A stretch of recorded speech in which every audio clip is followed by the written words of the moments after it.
Welcome to Let Me Fix This. Enjoy the video. In this video, I will explain how to make cornbread from scratch. First, let's gather our ingredients. You will need 1 cup of cornmeal, 1 cup of all-purpose flour, 1/4 cup of granulated sugar, 4 teaspoons of baking powder, and 1/2 teaspoon of salt. For the wet components, have 1 cup of milk, 2 large eggs, and 1/2 cup of melted unsalted butter or vegetable oil ready. Make sure everything is at room temperature for best results. Now let's mix our batter for that perfect texture.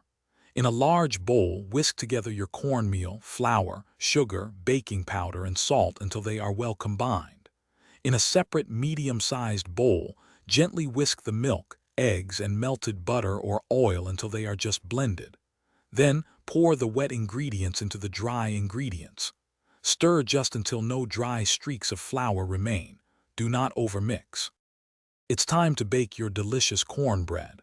Preheat your oven to 400 degrees Fahrenheit.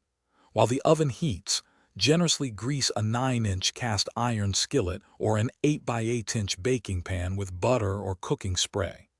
Carefully pour the prepared batter into your greased pan, spreading it evenly.